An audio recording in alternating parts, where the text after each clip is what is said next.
mencionaba que sobre este tema de la reforma al Poder Judicial, que si la Suprema Corte y el Consejo de la Judicatura no entrega la información que se está solicitando, de todas formas se va a emitir la convocatoria por parte del Senado, pero bueno, este es como un intento, digamos, de bloquear o de obstaculizar pues sí, el proceso, ¿no? Que siga, que fluya lo mejor posible. ¿Qué hará para evadir este bloqueo, digamos, por parte de la ministra presidenta Norma Piña, no solo en este punto, sino a lo largo del proceso de aquí hasta 2025? Pues ellos tienen una tarea o varias tareas. La primera pues es enviar para que nos entiendan quienes nos están viendo. La elección de jueces magistrados se hace en 2 etapas, una parte 2025 y la otra parte en 2027, de los federales.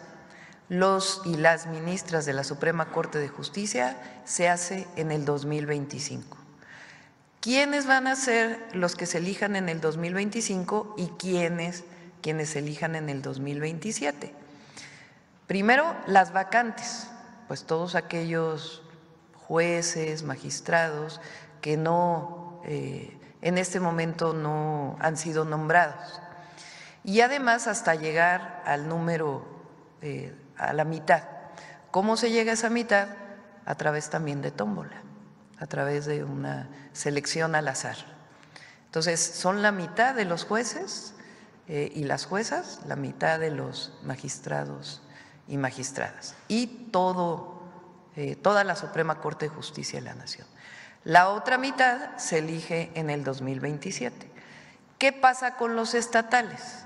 La Constitución dice que deben modificarse las constituciones estatales, las 31 y la de la Ciudad de México, para poder hacer su elección.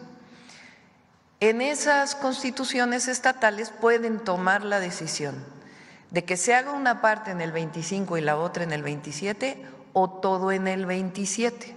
Se abre esa posibilidad en la Constitución. Entonces, ¿cómo vamos a saber cuáles son las vacancias?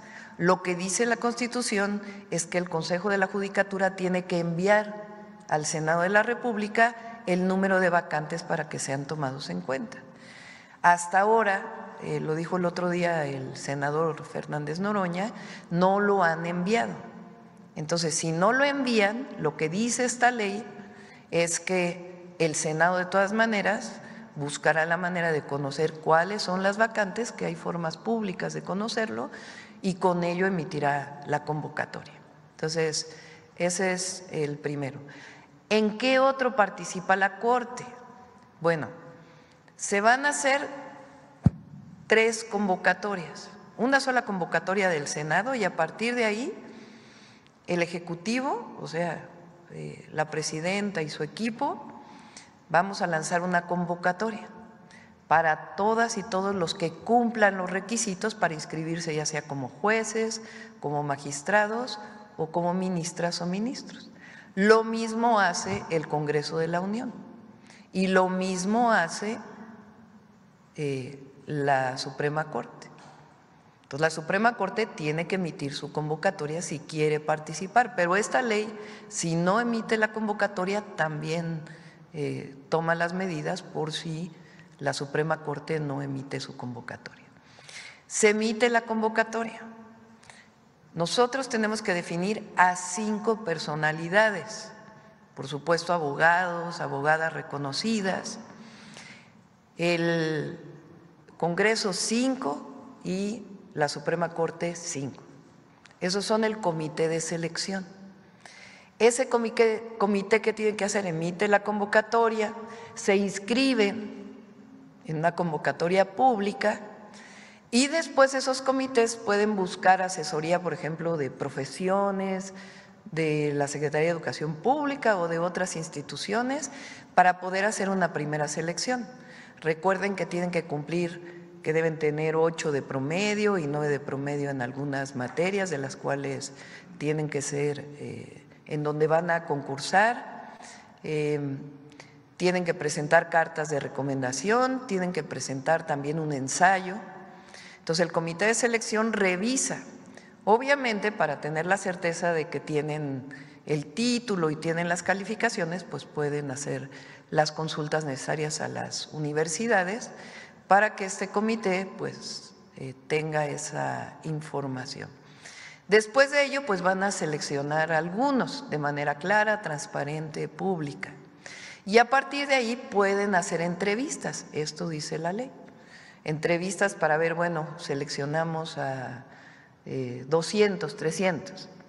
Pues entonces pueden hacer entrevistas en donde estos 5 representantes les pueden preguntar, bueno, ¿por qué quieres ser ministro o ministra de la Suprema Corte? ¿Qué pasa cuando te llega un caso de este tipo? Es decir, pueden hacer una entrevista que permita pues saber quién tiene las capacidades para estos cargos. Y después de eso, por ejemplo, el Ejecutivo, la presidenta envía todos los candidatos a ministros o ministras, que son 9, 5 mujeres y 4 hombres en esta ocasión. Entonces, tenemos que enviar 3 por cada puesto para que vayan a elección. ¿Cómo definimos esos 3? Pues primero este comité va a seleccionar 10, o sea, del Ejecutivo van a ser 90 para ministros y ministras. Y de esos 90, en una sesión pública, transparente, se selecciona a los 3 por cada uno de los cargos. Y esos son los que van a votación, que la va a organizar el Instituto Nacional Electoral. Entonces, estas leyes lo que hacen pues es aterrizar cualquier problema que se presente de tal manera que no todo quede en la convocatoria del Senado, sino que tengamos leyes secundarias que permitan caracterizar cualquier problema y resolverlo. Y finalmente el INE, frente a cualquier problema, pues tiene sus instrumentos para poder resolver cualquier controversia.